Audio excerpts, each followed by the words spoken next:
Hello and a very warm welcome. You are watching Gravitas with me, Molly Gandhi.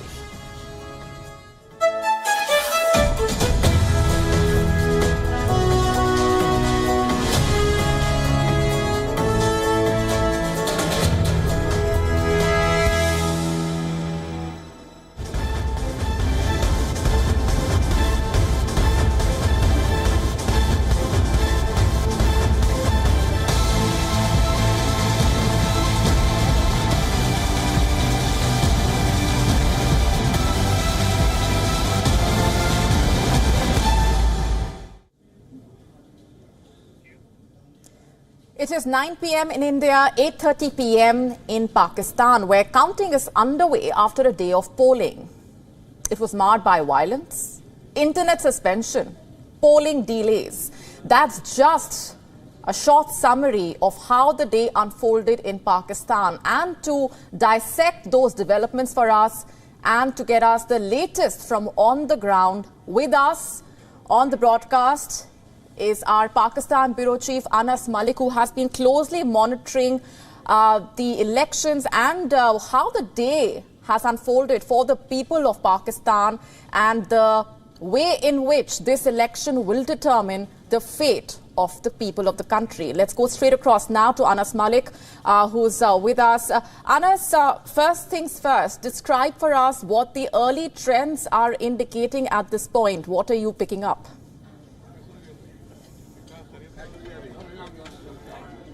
Well, there is no official word as yet, Molly, but going by the media reports that are there, it looks like that it is going to be a mix and match here in the 17th General Assembly, National Assembly of the country. It is very interesting to note that because a lot of independent candidates, both backed by the PMLN and the Pakistan Tehreek-e-Insaf, are currently in the lead. That's what the trend indicates, though there is no official word as we speak from the Election Commission of Pakistan on the development as of now. That being said, we are awaiting results and we would be expecting some results coming in sometime around 9 or 10 Pakistan time, sometime later towards in the evening. Molly?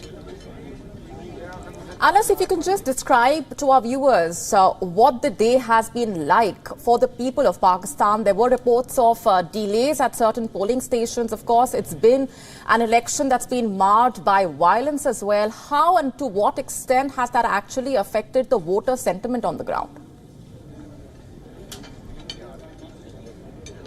Well, there were some delays. There were some delays in Karachi, there were some delays in central Punjab, and there were some delays in Gujarat. But the Election Commission's monitoring and complaints cell, we were reporting from there earlier today, they dismissed the report, saying that it is pretty normal when such an electoral process is happening of this scale. It is pretty normal, and that these delays, these complaints were resolved. It is pertinent to mention that about 55 complaints were received by the Election Commission's monitoring and complaint cell, and they claim to have resolved them at that point of time itself. That being said, with regards to the violence, we saw at least 2 incidents. One in Diyai Khan in Khyber Pakhtunkhwa, where a police van was attacked, and that led to the killing of 4 policemen, those who were on election duty, and 3 being injured. And then in Kharan, where a polling station was attacked in Balochistan, where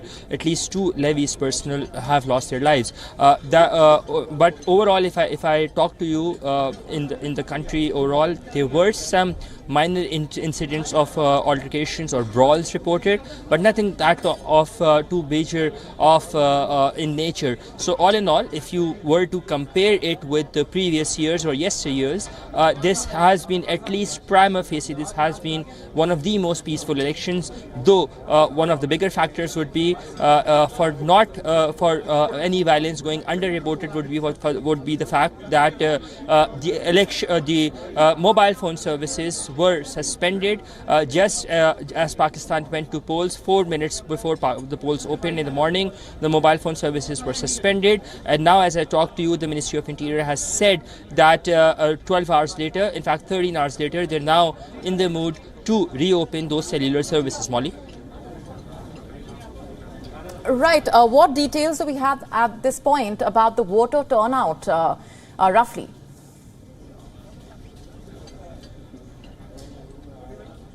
Well, the turnout is still, the official word on the turnout is yet awaited as I talk to you.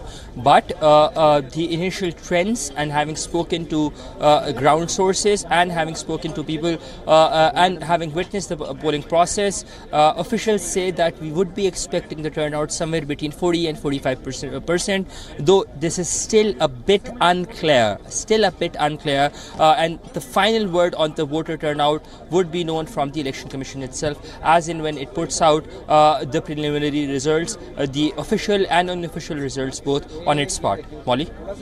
Right, Anas, give us a sense of the reactions of the voters you've been speaking to all throughout.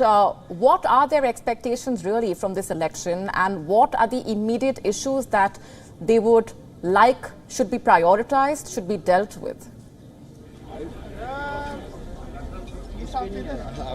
Well, the voters seemed to be of the opinion that mostly were PTI dominant. So they were there. They said that we have to vote because it's not that it's a choice, but it's something that we owe to the nation. It's a right to vote. But overall, the voter sentiment, as I said, it's reflected on the screens as well, where it's a mix and match. More so are independents who are in the lead. Somewhere is the Pakistan People's Party who's in the lead. Somewhere in parts of Punjab, there are candidates who are backed by the Pakistan Tehreek-e-Insaf. They are in the lead. In parts of Khyber Pakhtunkhwa, there are candidates backed by the Pakistan Muslim League Nawaz. A couple of them, they are in the lead. So it's a mix and match, and that is the exact voter sentiment as well, which is a reflection on what the trends are like. Be expecting going forward. Now, it is also pertinent to mention over here that this kept away was being turnout, but people did turn out and in greater numbers, though we're still, as I said, we're still awaiting a word with regards to the exact figures of the voter turnout. But on the other hand, the votes, the number of votes that have been accounted for as yet, that does indicate that political analysts and pundits, their predictions were going wrong. That is number one. And number two, that the fresh voter factor, that's about 17 million first-time voters, they might have just played a very pivotal role in these elections, the results of which are still awaited. Molly? All right, we are leaving it there for the moment, Anas Malik, but do continue to track those updates, and we will, of course, keep coming back to you as and when we know more. Thanks very much.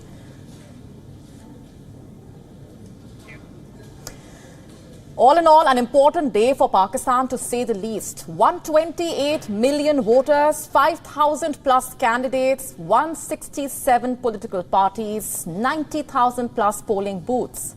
4 months after Pakistan was originally scheduled to vote, polls opened today amid the spectre of violence and internet blackouts. Pakistanis got the chance to exercise their democratic right and choose their next Prime Minister. Yet, nothing about this election is either free or fair, as many have said. The Pakistani establishment may be going out of its way to promise a transparent election, but only a few doubt which party will come to power or who the next Prime Minister will be. And that should in itself tell you everything you need to know about a country where military generals have the ultimate power.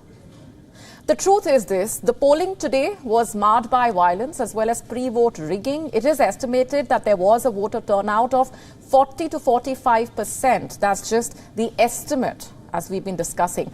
It shows how fear, confusion, dismay, anger made the elections in the country a very, very difficult exercise. At least 3 bomb blasts took place. Today, at least 9 people were killed in these militant attacks. In Khyber Pakhtunkhwa's city, Dera Ismail Khan, 5 policemen were killed in a bomb blast and firing on a patrol. Another person died in firing on security forces' vehicle in Tank, about 40 kilometers to the north. Meanwhile, in Balochistan, a soldier from a civilian force was killed. 10 others were injured in over a dozen blasts that was caused by grenades or improvised explosive devices. 2 children also died in a blast outside a women's polling station. And just yesterday, Balochistan province was rocked by 2 deadly blasts, like we told you. At least 28 people lost their lives in these explosions. The Islamic State claimed hand in these attacks. In the past week itself, more than 24 attacks have been carried out here. Almost 80% of the province's polling stations have been declared sensitive. These bombings came despite the deployment of tens of thousands of police and paramilitary forces in the aftermath of yesterday's bombings. What was Pakistan government's response to the problem, you ask? It was to cut the internet and suspend the mobile phone services. In fact, Pakistan's Interior Ministry ordered the temporary suspension. They said it was to maintain law and order. But make no mistake here, law and order in the country had already collapsed. Let's not forget, Pakistan was already facing digital censorship in the months leading up to the polls. And today, the internet blackouts and mobile phone disruptions only made matters worse by creating chaos. Many voters said that they could not book taxis to go and vote. Others complained they could not talk to their family members. There is no communication with anyone. We cannot contact anyone. There seems to be no reason for the shutdown of mobile phone services. Because of the closure, everyone is facing problems. It needs to be restored immediately. Believe me, it has been a great nuisance, a big inconvenience since the morning. We have been standing in this line for almost 2 hours now. There are no lists like previous elections. They are sending voters here and there, sometimes to booth number 8, sometimes to number 3. It is total chaos, and on top of that, they have shut the mobile phone services, which is an additional headache. This has never happened before. It's the first time this has happened. Now, the thing is, this is not new. The country has in the past cut internet services many times. They do this to control the flow of information. But a shutdown of this extent is unprecedented, especially during an election. And still, the people of Pakistan made what can only be described as a perilous journey to cast their vote. I would appeal to all, especially the youth, who number around 70 million and who have to decide about their future. They should come out to vote and contribute their share in the country's progress. Everyone knows the bad times that Waziristan has gone through. The whole world saw what happened here and what is still happening there. That is why we want people to elect candidates who will resolve all our problems, who will change the conditions and policies that have been going on for 20 years and who will do something to improve our future. So the people are returning home to vote. And what's more, polling delays also caused inconvenience to the people. At one polling booth in Karachi, the officer did not even start polling until 11 a.m., 3 hours after the scheduled time. And as a result, dozens left for him. As more and more people complained of delays, the Election Commission reportedly extended the polling time in certain centres. Mohsin Dawar, a candidate from North Waziristan, which is a hotbed of Islamist insurgents in northwest Pakistan, even wrote a letter to the Election Commission. He complained about how some polling stations in his constituency were being taken over by the local quote-unquote Taliban. He said that the Taliban were threatening polling staff and locals. That's what he said. This is Pakistan's true face, it seems. There's the resurgent terrorism, severe economic stress, worsening border tensions with Iran and Afghanistan, and record levels of public skepticism about the government's ability to fix any of these real problems. And further, thanks to the relentless crackdown on the most popular leader, Imran Khan, and his party PTI, the farce that is these elections lay exposed. The internet suspension today will hurt the PTI most, with their leader and most of the party leaders in jail. Their entire campaign was basically online, so it's not surprising. In the run-up to the polls, the media reported a near-blanket ban on their ability to cover candidates from PTI fairly. Reports say news channels in Pakistan also received messages from the Pakistan Army ordering them to remove all references to the PTI in their coverage. The crackdown on the PTI had already raised questions about the legitimacy of the elections. And now, three-time former Prime Minister Nawaz Sharif is expected to claim victory with the backing of the military. He himself was ousted, remember, when he fell out of favor with the military in the year 2017. And Imran Khan, with the military support, was made the Prime Minister. The tables have turned again. It is Imran Khan behind the bars. The entire thing is a complete mockery of democracy. And one thing is for sure, whoever forms the next government will have their work cut out for them. First on the agenda will be the ongoing economic crisis, of course. The true test of Pakistan's democracy will begin after the elections. The country is already in doldrums. Can things get better, or will they get even worse? We will have to wait and watch.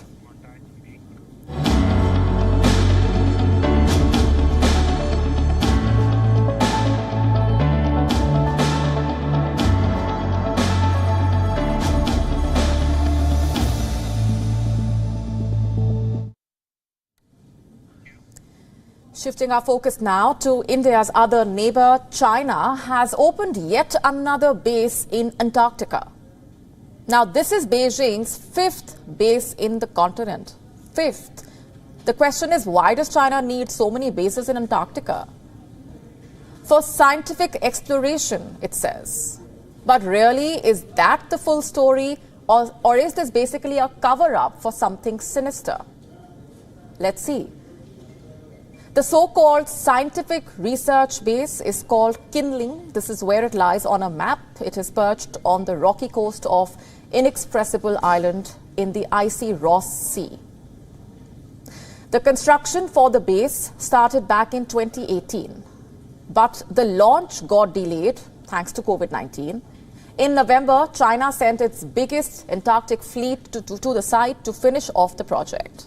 The station resembles the Crux constellation or the Southern Cross. It will be staffed year-round. Its quarters are big enough, in fact, to house 80 people in the summer months and 30 in winter. There is no doubt about it now. China is going big as far as Antarctica is concerned. And here are its other bases in the continent: the Great Wall Station, Kunlun Station, Taishan Station, and Zhongshan Station. How much exploration does China want to do in this sparsely inhabited continent? The new Chinese base, you see, is also very close to the largest US research base in the Antarctic, McMurdo. Let's just zoom out a little. Here's Antarctica, and here are New Zealand and Australia, some 5,000 to 6,000 kilometers away. The base is directly south of both the countries. And this has happened for the first time. What are China's intentions, really? Is it trying to spy on US allies? Is that why it is building bases after bases in Antarctica? What explains this? Now, here's what China had to say. The construction of the Chinese Antarctic Station is fully in line with the international rules and procedures in Antarctica and will be conducive to enhancing scientific knowledge of Antarctica among mankind, providing a platform for cooperation between China and other countries in Antarctic scientific research and promoting peace and sustainable development in Antarctica. Let's just face the facts now. Much of the scientific research in the region has a dual purpose. The new Chinese facility is going to have a satellite ground station just like the others. Essentially, China will be able to keep an eye on its enemies in the southern hemisphere. And given the station's position, it will be able to collect intelligence signals as well. How has Australia responded, you ask? With caution. It is planning to deploy specialist drones, helicopters, vessels worth $800 million in Antarctica. You see, it is banned to use Antarctica for military purposes. Both the US and China abide by this international agreement, but it is an open secret what their bases are actually used for. And with China's reputation, fingers are bound to be raised. China is known to use every means and medium of intelligence gathering at its disposal. It has sent spy balloons. It has operated illegal police stations in multiple parts of the world. It is developing high-tech snooping devices. Will it be too far-fetched to speculate if it is at it again in Antarctica? It's not just China and the US, in fact. At least 32 countries have bases in Antarctica. India, Russia, Australia, Germany, the UK are the big names. But none of them have come under fire or sent alarm bells ringing. It's only China that is arousing suspicion.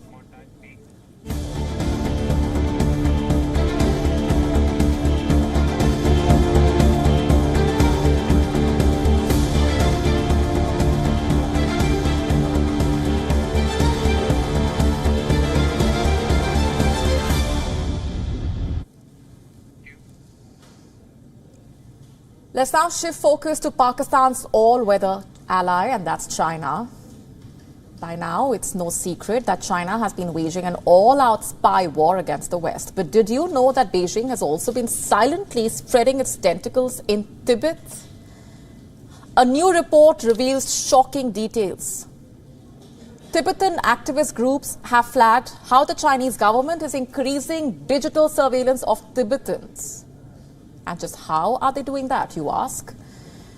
Well, by forcing Tibetans to download an anti-fraud app. Yes, you heard that right. China is using the anti-fraud app to monitor Tibetans. And the irony of that sentence is not lost on us. You see, Tibetan residents are being forced to download this app. The app is called National Anti-Fraud Center. In Tibet, Chinese authorities are forcing the residents to download this application on their smartphones, especially at police checkpoints. And according to some testimonies from Tibetans, police routinely ask the residents to install this app. Local authorities are also teaching the public how to download and use this app. Now, residents have expressed concern. They worry that through this app, the Chinese government may be snooping on their movements and potentially accessing data on their phones. And this forced installation of the app has reportedly been going on since the year 2021. Activist group Tibet Watch and Tibet-focused research network called Turquoise Roof found that the application looks a whole lot like a surveillance tool. It also has a built-in automatic voice recording and photo sharing functionality. Permissions given on the app could allow the app operators to access sensitive user data or have control over certain device functionalities as well. There are concerns that the app could allow highly invasive surveillance similar to the one being carried out in Xinjiang province. But we are not surprised. We know what China is actually capable of doing. In the Muslim-majority region of Xinjiang, Uyghurs are subject to intense surveillance, among other rights abuses. This so-called anti-fraud app can monitor incoming text messages. It can actually access all call logs. It can access internet browser histories. It can also capture passwords. It can take photographs that would allow the app to gather visual data on the users and their surroundings. And complaints about the compulsory downloads of this app emerged soon after the launch. At the time, it was installed on an estimated 200 million phones. But what we are surprised by is China's use of big data policing platforms that are supported by tech from American firms in snooping on Tibetans. You see, the Tibetan activists also found government procurement notices. And in simple terms, the Chinese authorities are maintaining a large database of Tibetan individuals. It is a database of those who are deemed as a threat to stability. And guess what? This database used software from an American company called Oracle. I'm sure you've heard about this tech firm. This is classic China.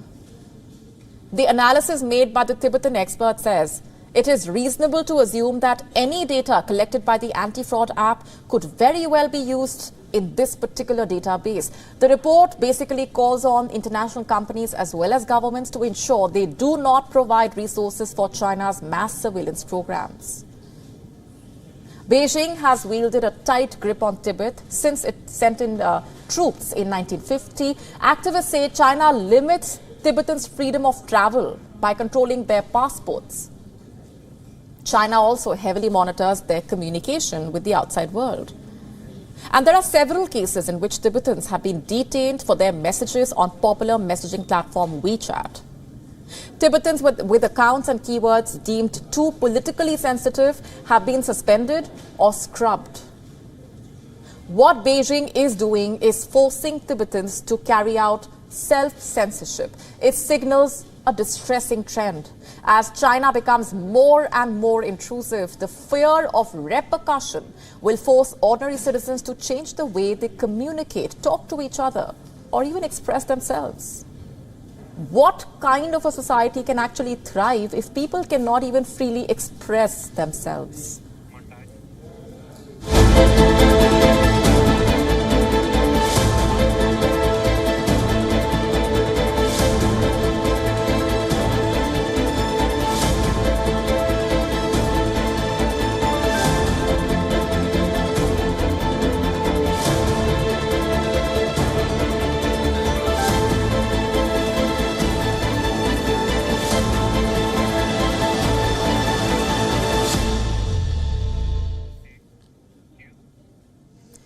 And our next story is about India's explosive defense export.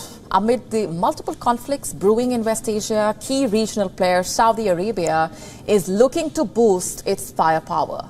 Most importantly, it is looking to India to provide it with artillery shells. And India is more than ready to deliver. You see, Munitions India Limited has just bagged its largest export order from Saudi Arabia. And under the contract, the Indian arms maker will arm Riyadh with artillery shells worth a whopping $225 million. It's a milestone agreement.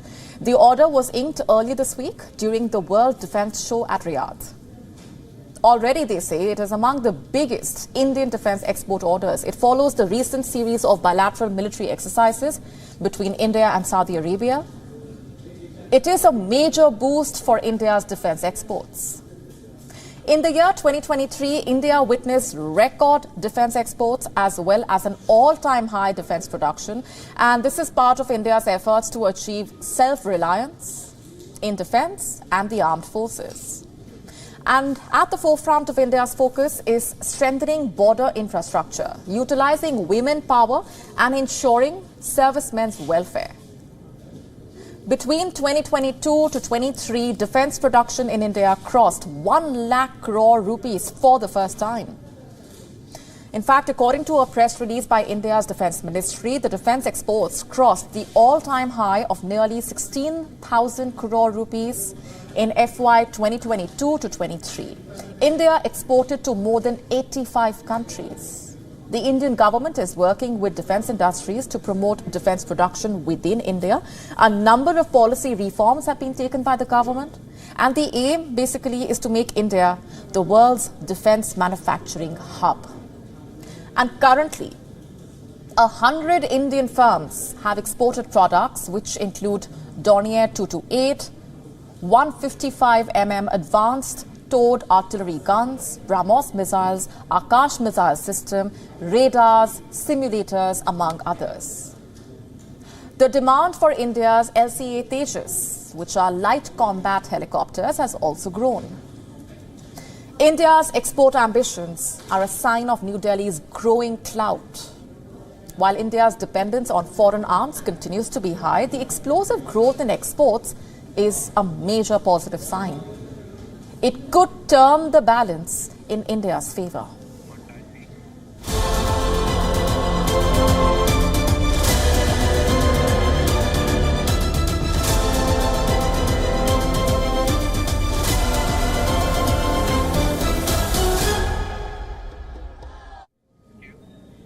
The Prime Minister of Israel, Benjamin Netanyahu, has rejected Hamas's truce proposal. He says the group's terms are bizarre and the negotiations are not going anywhere. He's also declared that there is no other solution except for a complete and final victory for Israel. Listen to this first. This evening, I want to tell you one thing. We are on the path of total victory. Victory is within reach. It's not a matter of years or decades. It's a matter of months. And I would like to emphasize again that there is no solution other than total victory. Only a total victory will allow us to restore security in Israel, both in the north and in the south. Now, this is not what Israel's best friend, the US, wants to actually listen. The Secretary of State, Antony Blinken, has been making multiple trips, talking to mediators and desperately trying to cut out a deal, but it does not seem to be working. Enter the President of Russia, Vladimir Putin. Instead of focusing on his own war with Ukraine, Putin is actually trying to meddle in West Asian affairs. He is trying to get Israeli hostages freed. That's right. In fact, on Wednesday, he sat down with two leaders of Russian Jewish community. One was the president of the Federation of Jewish Communities, Alexander Boroda. The other was the chief rabbi, Beryl Lazar. And after those talks, Putin stressed that Moscow is in contact with the political wing of Hamas. He also said that Russia has been doing everything to help people who became hostages and that it has made some progress. Now, what does all of this mean? What happens if Putin manages to strike a deal? Well, it will be a royal embarrassment for the United States. You see, mediators from the US, Qatar and Egypt are actively working to broker a ceasefire. Antony Blinken is probably the hardest working diplomat in the world right now. He just finished a grueling tour to West Asia. He was in Saudi Arabia, Egypt, Qatar, Israel. He held several high-profile meetings, spoke to various ministers and diplomats. But what did he accomplish is the question. Well, nothing different from his last 4 visits. The US has been trying to save face. President Biden says Hamas's counter-proposal was a good sign. Blinken has also expressed hope for further negotiations. He has more meetings planned. But what is the use really? Where is the result? Moscow has not missed the opportunity to poke fun of the US. It claims that the war in West Asia is a reflection of America's failures in the region. And now Russia is willing to jump in as the savior. But what happens if President Putin actually manages to broker peace? Will he emerge as the winner in the Gaza war? Ever since the war in Ukraine started, Russia has drawn closer to Israel's arch nemesis Iran. It has, in fact, emphasized its support for Palestine's statehood and also criticized Israeli military action in Gaza. As if Moscow is not waging a war itself, but now it wants to play a peacemaker. How does Prime Minister Netanyahu feel about this? Will he be okay with Russia poking its nose in Israel's business? Well, what other options does Netanyahu have? All the other mediators seem to be failing him. Netanyahu is running out of time because people in Israel are running out of patience. They are urging Netanyahu to bring their loved ones home. And this is what they are saying. If the hostages are not returned, every person, mother and father will know that they can be next, that their life is in their hands, that they live in a country that does not take responsibility for their security, and that they should worry about their security on their own. Again, I address you, Mr. Netanyahu. It is all in your hands. You are the one who can. I am very afraid that if you continue on this path to dismantle Hamas, there will be no more hostages to release. This is the sentiment in Israel, but a hostage deal is nowhere in sight. If anything, Israel is intensifying its attacks. The Israeli forces bombed areas in Rafah, where more than half of Gaza's population is taking shelter. And amid these circumstances, will President Putin be the savior? We will have to wait and watch.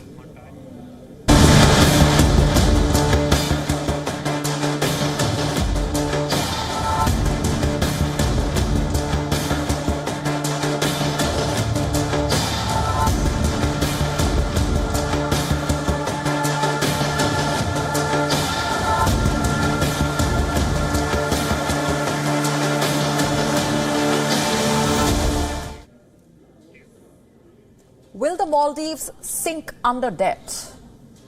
Well, the International Monetary Fund has issued a warning. It says that the Maldives is at a high risk of debt distress. The IMF has not given out the details, but it has called for urgent policy adjustment. And what happens if the Maldives fails to do that? We all remember what happened with Sri Lanka. Will history repeat itself in the Maldives? Let's just consider the facts first. President Mohamed Moizu has announced that he cannot launch any new development projects. It's not the government debts are high, but also the borrowings of the state-owned enterprises. Moizu claims that the next 2 months are going to be difficult, but things will get better after July. But who is going to buy that?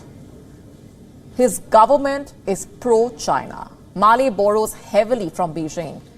Yes, the same Beijing that has a history of debt-trapping poor countries.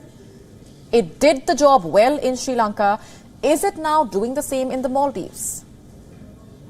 Over 60% of the Maldives' sovereign debt comes from the China Development Bank, the Industrial and Commercial Bank of China, and the Export-Import Bank of China. When Moizu visited China last month, he was warned about China's debt trap policy, but he does not seem to be listening. If anything, he thanked China for its selfless assistance, quote-unquote, for the development funds. Doesn't Moizu know that there are no free lunches, especially with a friend like China, who at any point can turn out to be a snake? Ever since Moizu has taken on the leadership, Maldives' ties with India have gone for a toss. When Sri Lanka was embroiled in a financial crisis, India, remember, was there to help. It sent financial as well as humanitarian support worth $4 billion. It was also the first creditor nation to offer financing assurances and kickstart the International Monetary Fund process. When relations were good between India and the Maldives, India would have been more than happy to help. But now, with Moizu in power and after the entire diplomatic spat, the Maldives will not have that privilege, it seems. The island is pretty much on its own.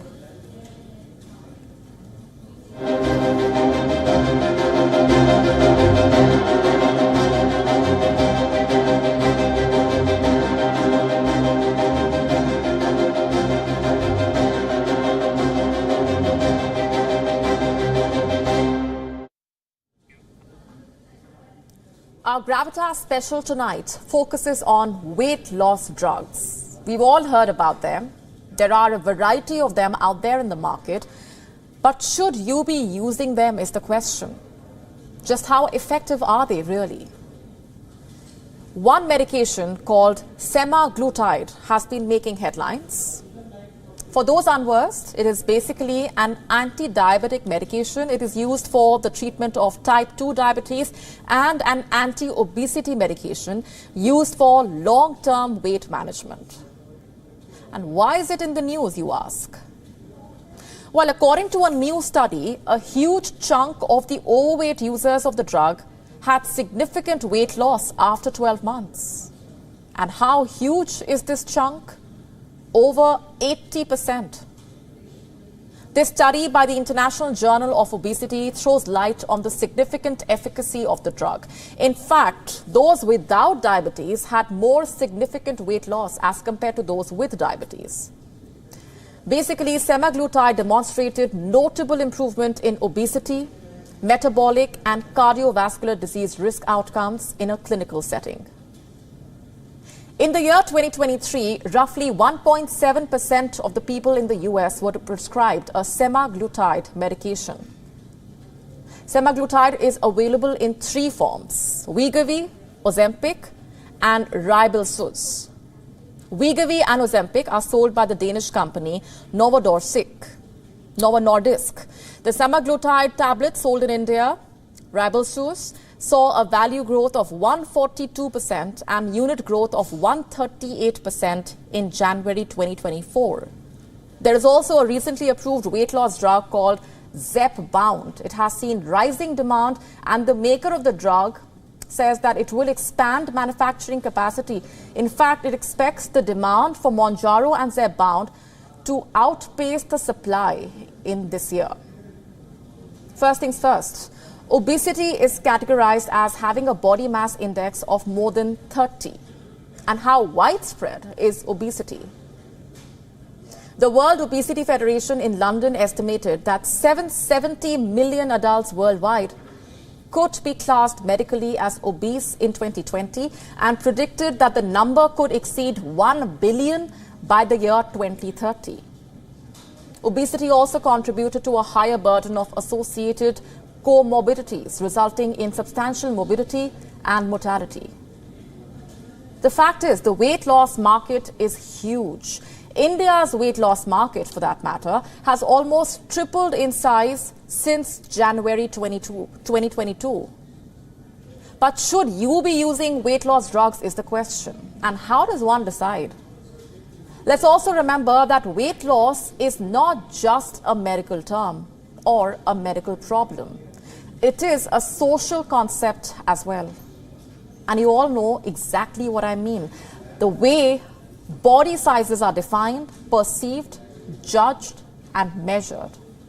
This can have scary and unnecessary implications.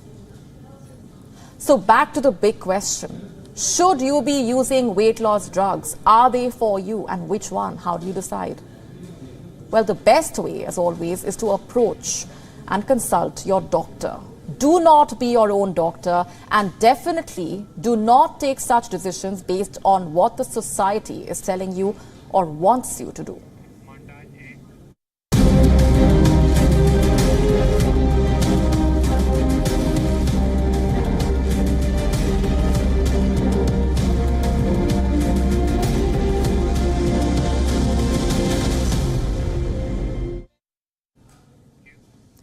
U.S. Republican presidential hopeful Nikki Haley has said that India sees the United States as weak. Haley also added that India has played smart in the current global situation. The Indian-American presidential candidate was speaking to Fox Business. Listen, no, I've dealt with India too, Charles. I got to say, I've dealt with India too. I've talked with Modi. India wants to be a partner with us. They don't want to be a partner with Russia. The problem is India doesn't trust us to win. They don't trust us to lead. They see right now that we're weak. India has always played it smart. The former South Carolina governor said the military cooperation between the two countries made it more easier for New Delhi to pivot towards Moscow. Haley, the daughter of two Indian immigrants, is struggling to cement her stance in the White House race. Former President Donald Trump's only Republican rival has vowed to continue her presidential campaign, this after a humiliating defeat in the Republican primary in Nevada. Haley won just 31% votes in Wednesday's contest, and embarrassingly for her, around 63% ballots were cast for none of these candidates' category. However, the Nevada GOP primary is invalid after the Republican Party denounced it. After the loss, Nikki Haley criticized her own party. She wrote on social media platform X that voting for Trump will mean voting for more chaos. In the U.S. presidential race, it is the U.S. Supreme Court that is taking the center stage now. The presidential bid of former President Donald Trump is now in the hands of 9 Supreme Court judges. Trump has appealed to the court to turn down the Colorado ruling and similar attempts in other states to keep him off the ballot. In December, Colorado Supreme Court ruled that the Republican frontrunner should be barred from appearing on the ballot. Citing the 14th Amendment of the U.S. Constitution, the court said Trump is ineligible to appear on the Republican presidential primary ballot because he engaged in an insurrection. The ruling was referring to the January 6th attack on the U.S. Capitol by his supporters. The Supreme Court has set aside more than 80 minutes for arguments, but experts say they are expected to go on for longer. Traditionally, the U.S. Supreme Court has always been reluctant to get involved in controversial political questions. However, it finds itself unable to escape this one in the middle of the presidential race. And later today, Trump is expected to return to Nevada for caucuses. Opinion polls and experts have projected Trump to sweep the state's 26 delegates. Meanwhile, on the Democrat front, the lone candidate competing against President Joe Biden has quit the presidential race. That's right. On Wednesday night, author Marianne Williamson suspended her presidential campaign. Williamson's decision comes after 3 humiliating defeats in 3 U.S. states. In the New Hampshire primary, she managed to win just 5,000 votes. In South Carolina, she won 2% of the vote, and in Nevada, around 3%. Before dating apps and, in fact, even the internet existed, asking someone out for a date meant approaching them either in person or through a letter or a note. One could try and find a phone number and call up the person as well, but chances of a rude hang-up were more likely than a positive response at times. But we are now in the age of AI, in front of which, frankly, even dating apps seem outdated. Well, a Russian man named Alexander Zadin found a way to use that to his advantage. He basically trained a bot on a dating app to converse exactly like him using ChatGPT and met 5,239 women before finally proposing to the woman he is now married to. The bot would fix about 6 dates for him every day and make small talk with the women before he met them. And the bot would even eliminate matches that were not a fit. 23-year-old Alexander said that he did have some initial problems as the AI was not familiar with his style, leading to immature responses, but he managed to train the program so well that it would interact with women exactly as he would in person. He said that he chose this method as finding love is hard, and he wanted to have time to study, socialize, and do other things. AI allowed him that and also saved him a lot of money. Alexander eventually met his wife, Karina, a short while back. When he revealed to her that most of their online conversations were through a bot, she was quite accepting of that. And here's hoping Alexander and Karina have a wonderful life together. The question is, can the same AI be trained to bring them back together should they hit a rough patch? And on that note, it's a wrap on this edition of Gravitas Tonight. This is me, Molly Kampir, signing off. And as we say goodbye, we're leaving you with the visuals of the volcanic eruption in Iceland.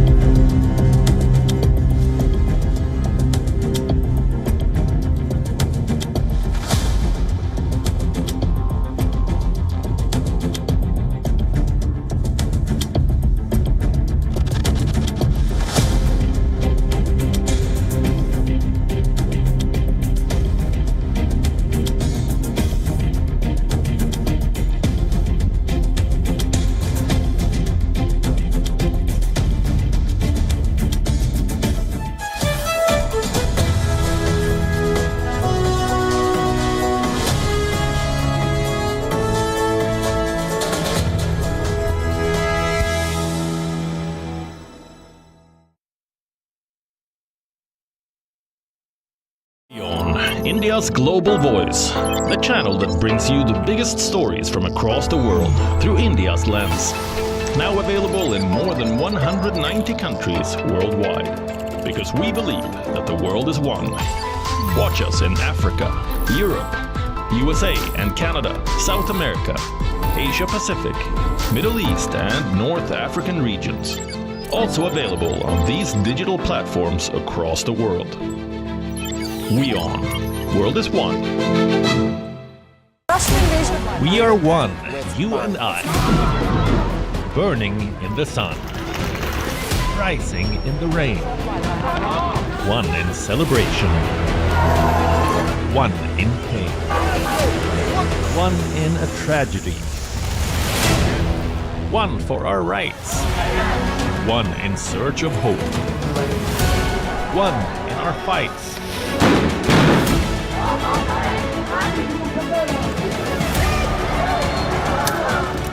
One beyond borders. One beyond our race. This could be one in the face of adversity. We are one, you and I, and it's our right to know how and why. WION, you are more connected than you know.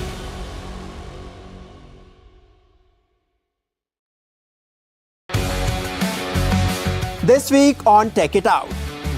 We get you highlights from the recently concluded World Defense Show that took place in Riyadh. Meet an astronaut who has set a new record for the most time in space. And we tell you about a major breakthrough in the brain implant technology. This and more on WION World is One at these times.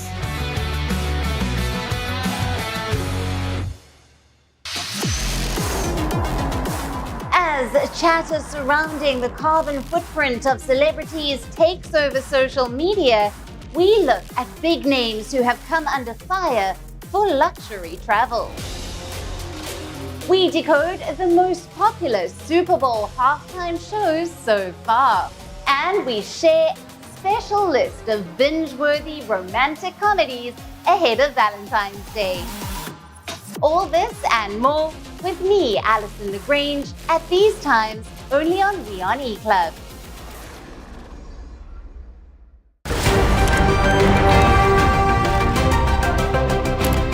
Ready to dive into your daily dose of news? Bringing you what's trending in the West and all that's setting trends in the East. And all of this served up with a side of insightful banter. We don't just bring you the latest stories. We bring you your talking points for the day. And while you do that, from the busy streets of New York, I will provide you with deeper insights on the developments through the course of the day in the U.S. From New York, we get you to the sandy shores of Durban, where I'll bring you all the glitz, glam, and happenings from the world of showbiz. Welcome to the Eras Tour. And I will be here at the WION headquarters, getting you all the action from the universe of sport. All that you need to know about your favorite teams and players, right here. The show that keeps you ahead of the global curve. A conversation you'd want to be a part of. A place where news becomes an engaging exchange. We bring you stories that impact your present. This is World DNA. Join the conversation.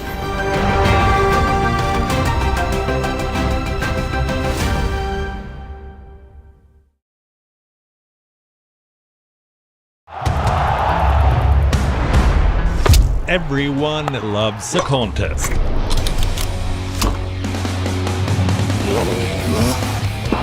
But sport isn't just about victory and defeat. When the GOATs in sport speak, you hear it first on WION. You have to play good cricket over a period of time. I should push myself right out of the damn tournament. We go beyond the stats. Our stories are quoted the world over. At WION, sport is part of our DNA. Come, join us on this journey.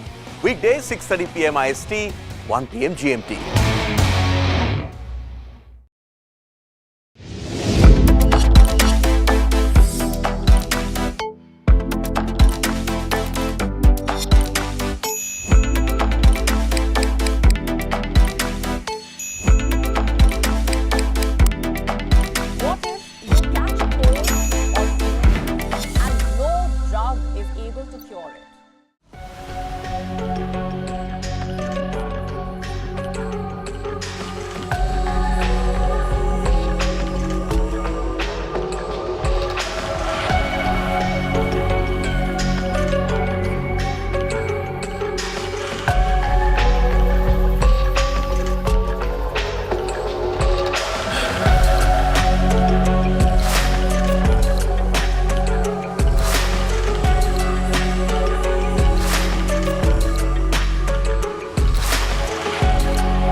In 1979, two batchmates from CMTI teamed up with their mentor to create a small engineering design bureau.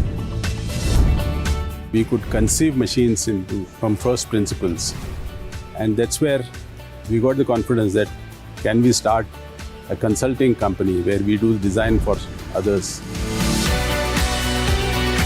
We have got an opportunity to make special machines for a company called Car Mobiles Limited. Once we started showing in the exhibition, other auto component companies started coming to us. We realized that if you want to learn anything, buy the best book on the subject, study the fundamentals, and apply it in your context.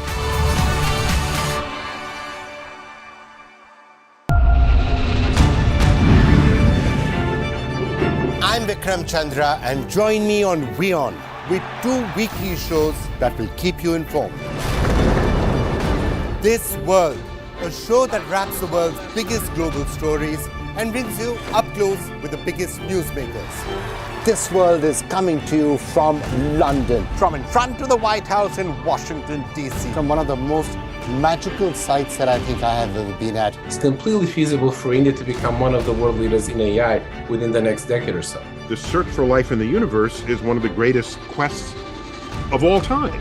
And a show that aims to bring the India story to the world. We help you understand global developments from an Indian perspective. We are developing the road infrastructure.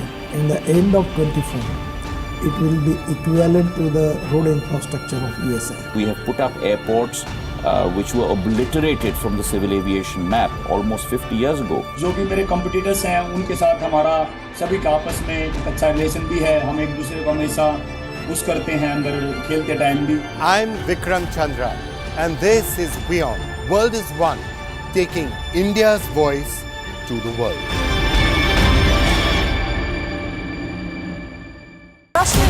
We are one, you and I. Burning in the sun. Rising in the rain. One in celebration. One in pain. One in a tragedy. One for our rights. One in search of hope. One in our fights.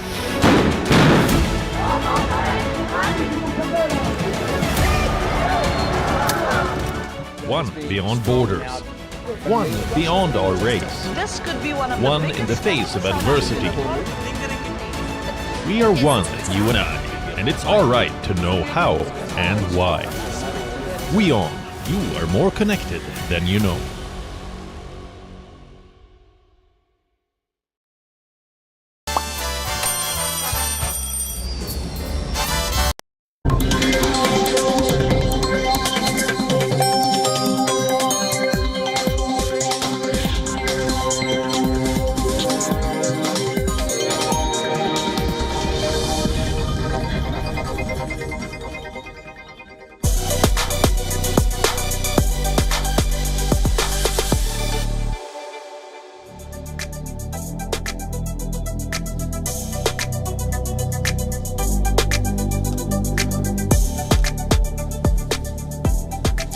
Hello and welcome. You're watching WION World is One. My name is Mohammed Saleh, and let's start this broadcast by taking a quick look at what is making headlines at this hour.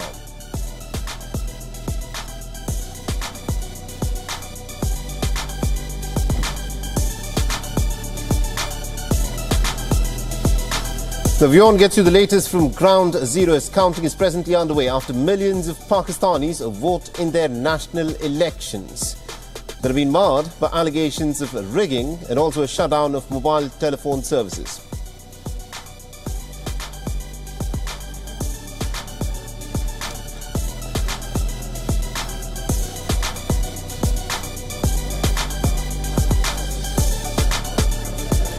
A large number of Russian forces are storming the frontline Ukrainian town of Avdiivka. Its Ukrainian mayor has said that an escalating months-long effort to capture the industrial hub is close to success.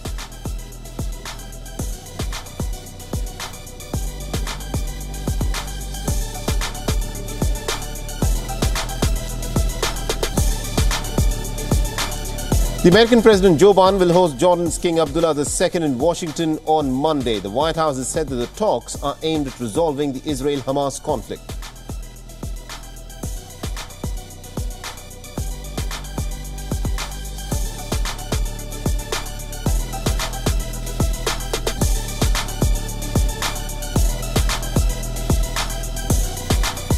And 5 Marines are found dead after their helicopter goes missing while traveling from Nevada to California.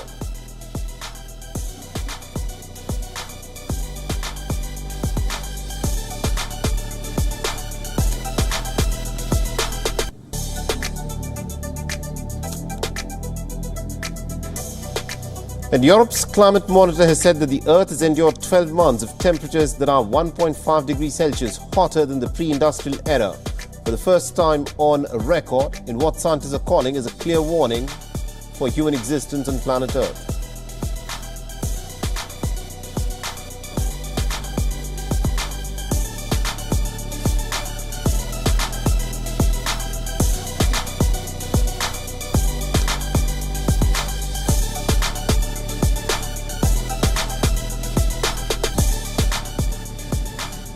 All right, so let's start with the big story that we are tracking on WION at this hour. The US Supreme Court is hearing arguments in a crucial